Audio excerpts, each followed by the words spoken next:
Assalamualaikum warahmatullahi wabarakatuh. Kepada yang terhormat dosen pengampu mata kuliah final project yaitu Bapak Haududin Nurkifli beserta teman-teman sekalian.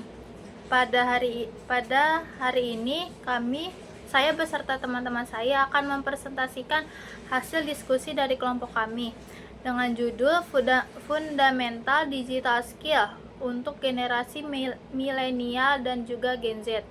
Tentu saja saya tidak sendirian. Ada Sabrina Siti dan juga Ratna Zila Febriani.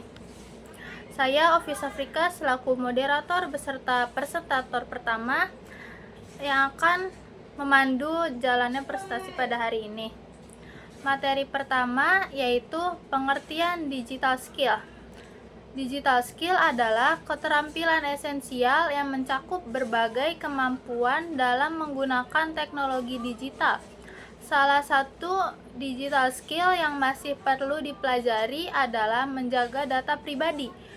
Saat ini, hacker makin pintar menggunakan data pribadi yang bocor untuk berbagai kejahatan cyber.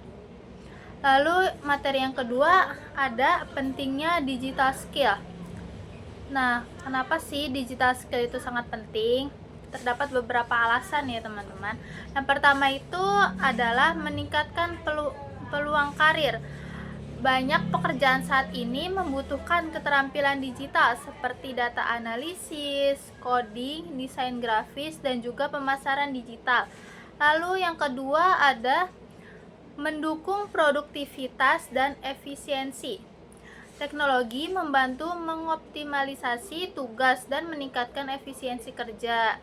Digital tools seperti Google Workspace, Trello, dan Notion mempermudah kolaborasi dan manajemen waktu. Lalu yang ketiga ada membuka peluang wirausaha dan freelance.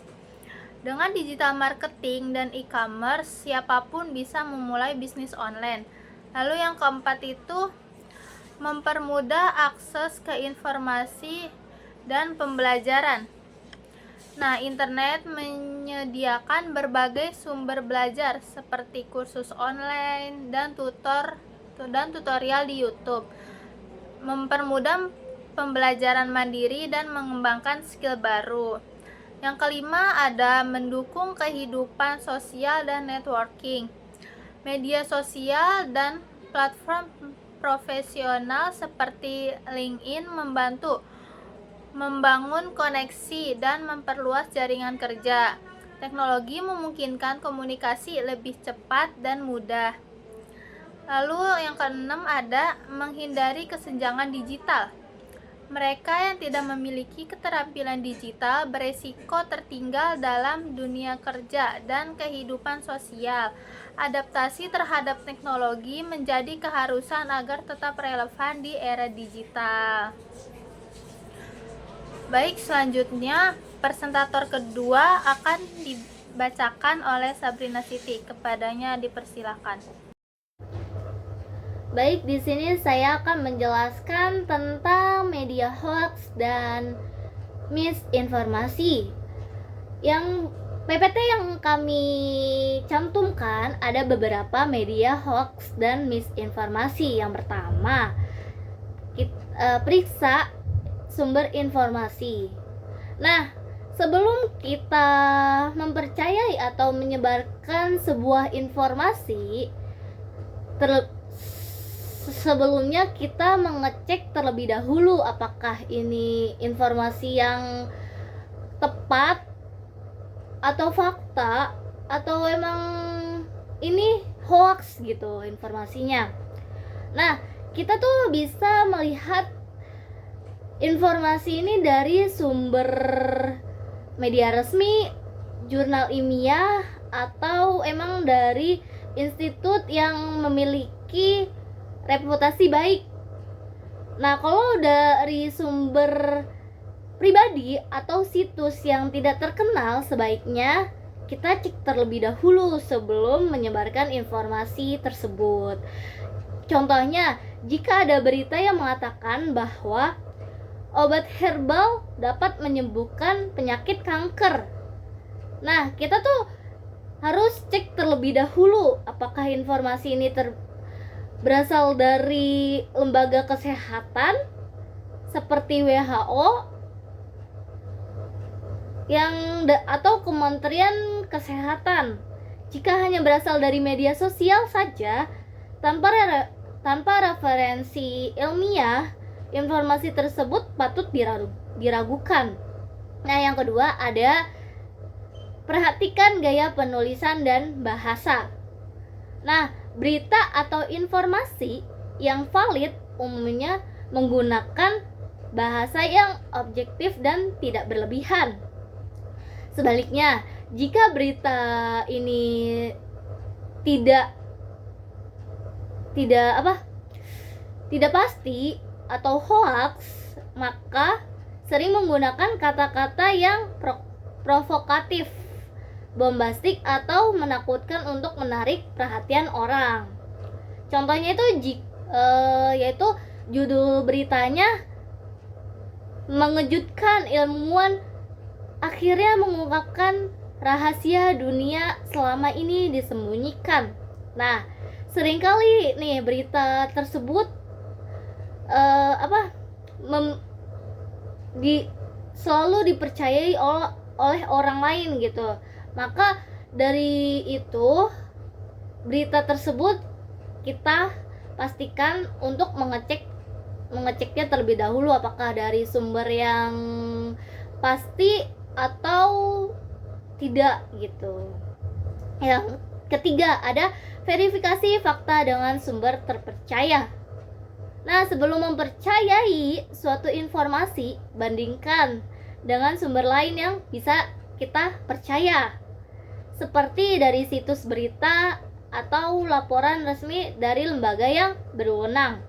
Contohnya itu, jika ada berita tentang gempa bumi yang baru saja terjadi, periksa situs resmi dari BMKG terlebih dahulu atau media berita seperti BBC,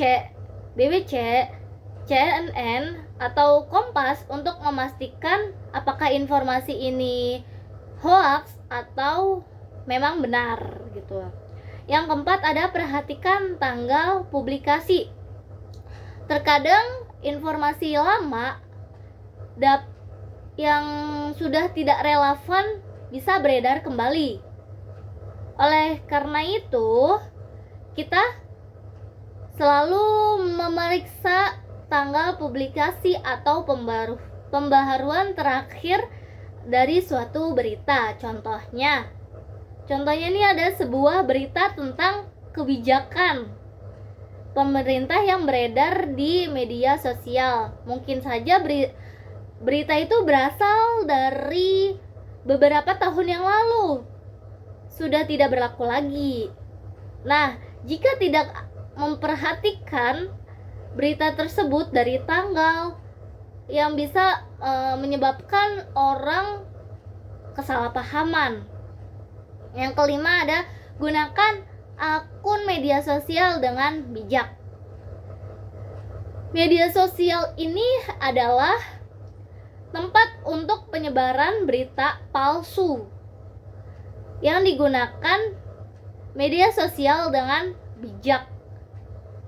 Cek kebenaran informasi sebelum membagikan dan hindari menyebarkan berita yang belum diverifikasi. Contohnya, jika ada unggulan di Facebook yang menyebutkan bahwa seseorang selebriti ini meninggal, cek dulu tuh situs dari beritanya. Apakah beritanya tersebut resmi atau emang mengada-ngadakan saja gitu situs beritanya. Nah, yang keenam ada cek kredibilitas penulis atau pengirim. Nah, pastikan penulis atau pembuat berita ini memiliki latar belakang yang jelas dan kredibel. Jika informasi ini berasal dari seseorang yang tidak memiliki keahlian di bidangnya atau anonim, maka informasi tersebut patut diragukan. Contohnya, dari sebuah tulisan yang tentang kesehatan yang dibuat oleh seorang dokter. Nah, itu bisa lebih kita percaya dibandingkan dengan artikel tanpa penulis yang jelas, yang hanya mengandalkan opini pribadi saja. Yang terakhir ada pertimbangan dari sumber-sumber media internasional. Dalam beberapa kasus, sumber berita internasional dapat memberikan perspektif yang lebih objektif, terutama jika berita tersebut menyangkut isu global. Contohnya ini seperti jika ada berita tentang konflik internasional, membaca laporan dan dari media BCC atau dari Reuters. Nah, itu bisa memberikan sudut pandang yang lebih luas dibandingkan hanya mengandalkan dari media lokal saja. Baik, di sini saya akan menjelaskan tentang etika berinternet. Di PPT kami dapat dicantumkan beberapa poin. Ada 7 poin etika dalam berinternet. Yang pertama ini perhatikan dalam penggunaan huruf kapital. Mengapa sih dalam sebuah etika ini ada tentang perhatikan dalam penggunaan huruf kapital? Nah, karena itu penggunaan huruf kapital ini bertujuan untuk memberikan penekanan pada kata-kata tertentu seperti nama orang, tempat, atau awal kalimat. Contohnya seperti saya pergi ke Jakarta. Nah, huruf yang digunakan kapital ini huruf depannya saja Jakarta, J-nya saja yang besar gitu. Nah, karena itu huruf Jakarta ini nama tempat, jadinya harus huruf kapital. Kita tuh harus menghindari penggunaan huruf kapital secara berlebihan. Seperti dalam kalimat saya sangat senang. Itu tuh semua huruf itu tuh huruf kapital semua, huruf besar. Nah, karena itu dapat dianggap orang lain ini memberikan kesalahpahaman gitu terhadap kita, bahwasanya huruf besar itu tuh tidak sopan bagi orang lain gitu. Yang kedua, hati-hati terhadap informasi yang kita terima. Nah, ini nih sangat penting untuk selalu memverifikasi sumber informasi sebelum mempercayainya. Misalnya di era digital ini, contohnya ini, jika Anda membaca berita tentang suatu peristiwa, pastikan informasi ini tuh berasal dari sumber yang terpercaya atau dari sumber yang hanya rumor saja gitu. Yang ketiga ada penggunaan CC di email. Nah, CC itu apa sih gitu? Kalian pasti bertanya-tanya ya. CC itu adalah carbon copy. Nah, CC ini digunakan untuk mengirim salinan email kepada orang lain. Selain itu juga penerima utama. CC ini juga berguna untuk menjaga transparansi komunikasi. Contohnya, jika Anda mengirim sebuah email kepada bos Anda, dan ingin memberitahukan rekan kerja Anda untuk membantu tentang proyek tersebut. Nah, Anda ini bisa menambahkan rekan kerja Anda di kolom CC email gitu. Yang keempat, ada hindari personal etik. Untuk menghindari serangan pribadi dalam diskusi atau debat, sangat penting untuk menjaga suasana konstruktif. Misalnya, seperti jika Anda tidak setuju dengan pendapat seseorang, fokuslah pada argumen mereka dan bukan pada karakter atau latar belakang mereka, seperti mengatakan, "Saya tidak setuju dengan pendapat Anda." Daripada itu, Anda selalu salah dalam hal ini. Nah, yang keenam itu ada pemilihan konten internet dengan bijak. Dalam memilih konten yang akan dikonsumsi, pastikan untuk memilih sumber yang berkualitas dan sesuai dengan nilai-nilai yang Anda pegang. Misalnya, ketika mencari informasi kesehatan, pilihlah pada webs atau situs dari lembaga kesehatan yang dapat dipercaya daripada kita mengetahui dari blog pribadi yang mungkin tidak memiliki dasar ilmiah. Yang terakhir ada hak cipta. Kenapa sih ada hak cipta di dalam etika berinternet ini? Ini tuh sangat penting ya teman-teman, untuk menghormati hak cipta orang lain dengan tidak menggunakan karya mereka tanpa izin. Misalnya, jika Anda ingin menggunakan gambar dari internet, pastikan untuk memeriksa apakah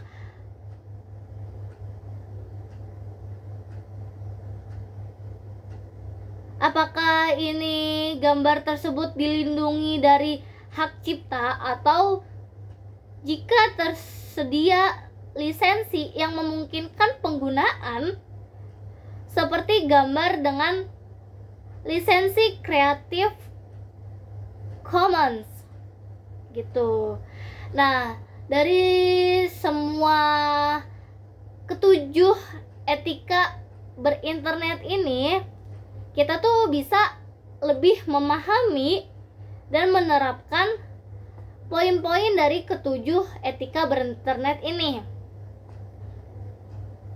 Dan kita juga dapat berkomunikasi lebih efektif dan juga etis dalam kehidupan sehari-hari maupun dalam konteks profesional. Sekian penjelasan dari saya. Kurang lebihnya mohon maaf. Wassalamualaikum warahmatullahi wabarakatuh. Saya kembalikan kepada moderator. Baik, terima kasih. Selanjutnya, presentator ketiga ada Ratna Zila Febriani. Kepadanya dipersilakan. Baik, perkenalkan, nama saya Ratna Zila Febriani. Di sini saya akan melanjutkan materi yang sedang dibahas. Dan di sini saya akan menjelaskan mengenai cara melindungi data pribadi. Yang pertama itu menggunakan VPN. VPN itu adalah Virtual Private Network gitu. Nah, ini itu membantu menyembunyikan alamat IP seperti alamat IP asli kamu, atau menginskripsi koneksi internet gitu, sehingga membuat aktivitas online ini lebih aman dan sulit dilacak oleh pihak ketiga. Terus yang kedua ada membuat password yang kuat. Nah, kombinasi huruf besar, misalkan di depannya huruf besar, terus ada huruf kecilnya, dan ada simbol untuk membuat kata sandi yang kompleks dan sulit ini gak bisa ditebak gitu. Jadi jangan gunakan kata sandi yang sama untuk akun yang berbeda gitu. Jadi kita harus bisa menggunakan simbol di belakang huruf yang kita sediakan gitu. Terus yang ketiga ada aktivitas autentikasi 2 faktor atau 2FA. Nah, 2FA ini menambah lapisan keamanan ekstra gitu dengan meminta konfirmasi kedua. Biasanya ini tuh melalui ponsel atau aplikasi selain password gitu. Jadi ini membuat akun lebih aman meskipun password kamu terbongkar gitu. Jadi aktivitas autentikasi dua faktor itu yaitu untuk membuat akun kita gitu lebih aman meskipun password kita itu terbongkar oleh orang lain gitu. Terus yang keempat ada terapkan enskripsi. Nah, enskripsi ini adalah data yang mengubah informasi menjadi kode yang hanya bisa dibaca oleh kunci enkripsi yang tepat gitu. Nanti ini itu bisa membantu menjaga kerahasiaan data kita gitu, baik di perangkat ataupun saat dikirimkan gitu. Terus yang kelima ada memiliki email cadangan. Nah, email cadangan ini bisa sangat membantu jika kita lupa password atau perlu memulihkan akun gitu. Jadi pastikan untuk menjaga email cadangan dengan aman dan baik gitu. Jadi memiliki email cadangan, jangan sampai kita memiliki satu email saja. Terus yang keenam ada pilih free private browsing atau incognito mode gitu. Jadi mode ini mencegah browser atau menyimpan pencaharian seperti cookies atau data sesi lainnya. Nah, ini itu membantu kita untuk menjaga kerahasiaan saat kita browsing gitu. Terus yang ketujuh ada pakai tracker blocker. Nah, tracker blocker ini digunakan alat atau ekstensi browser yang mencegah pelacakan aktivitas kita gitu oleh iklan atau situs web. Nah, ini tuh membantu menjaga privasi kita sendiri, yaitu memakai tracker blocker gitu. Terus yang kedelapan ada blokir iklan. Nah, blokir iklan ini banyak mengumpulkan data pengguna seperti menggunakan ad blocker iklan, terus dapat mencegah iklan yang tidak diinginkan seperti muncul dan membantu mengurangi pelacakan data. Jadi kita harus memblokir iklan. Terus ada bersihkan cookies secara berkala. Nah, cookies ini digunakan oleh situs web untuk menyimpan informasi dan melacak aktivitas kita gitu. Jadi menghapus cookies secara berkala ini dapat mengurangi pelacakan online dan membantu menjaga privasi kita gitu. Terus selanjutnya ada berhati-hati dalam memberi izin. Nah, berhati-hati dalam memberi izin ini jangan sampai kita sembarangan memberikan izin untuk aplikasi atau situs web, terutama yang meminta akses ke informasi pribadi seperti kontak, lokasi, atau kamera kita. Nah, pastikan kita hanya memberi izin kepada pihak yang benar-benar membutuhkan gitu. Jangan sampai kita oversharing gitu. Nah, dengan mengikuti langkah-langkah ini, kita dapat melindungi data pribadi kita secara efektif dan mengurangi resiko terpapar ancaman secara online. Selanjutnya adalah pemanfaatan media sosial. Nah, media sosial ini telah membuka peluang untuk kita gitu sebagai pengembangan karir dan memperluas jaringan profesional gitu. Nah, platform seperti LinkedIn memungkinkan para profesional untuk saling terhubung gitu, berbagai pengetahuan dan bahkan menemukan peluang pekerjaan. Dalam dunia yang semakin terhubung ini, kita memiliki kehadiran digital yang kuat menjadi hal yang sangat penting. Nah, melalui profil di LinkedIn ini, penggunaan dapat menunjukkan keahlian mereka gitu, mengunggah portofolio kerja dan berinteraksi dengan rekan sejawat dari berbagai belahan dunia. Nah, hal ini tidak hanya membantu dalam mencari pekerjaan, tetapi juga membuka peluang kolaborasi dan pertukaran ide yang bisa memperbesar karir kita atau karir seseorang gitu. Nah, selain itu, mengikuti influencer dan pemimpin industri di platform ini dapat memberikan wawasan berharga yang dapat diaplikasikan dalam pekerjaan kita sehari-hari. Nah, selain itu, kita juga dapat meningkatkan peluang pengembangan diri kita. Seperti dengan berhubungan yang lebih besar, kita bisa lebih mudah mendapatkan umpan balik dari profesional atau mentor yang dapat membantu pengembangan karir kita, yaitu melalui diskusi atau pertukaran ide. Nah, kita akan lebih cepat memahami perubahan yang terjadi dalam dunia industri dan bagaimana cara beradaptasi dengan perubahan tersebut. Nah, kehadiran digital ini jadi semakin kuat atau platform serupa memberikan kita keunggulan yang signifikan dalam dunia profesional. Jadi, menjaga profil tetap update, terus berinteraksi aktif, dan terus membangun jaringan yang sangat bermanfaat dalam mencapai tujuan karir jangka panjang. Baik, terima kasih, segitu saja dari saya. Kurang dan lebihnya saya mohon maaf. Saya kembalikan kepada moderator. Kesimpulan pada materi hari ini ialah dalam era digital yang terus berkembang, fundamental digital skill menjadi keharusan bagi generasi milenial dan Gen Z. Kemampuan ini tidak hanya meningkatkan peluang karir, tetapi juga memperkuat produktivitas, membuka kesempatan wirausaha, serta mempermudah akses informasi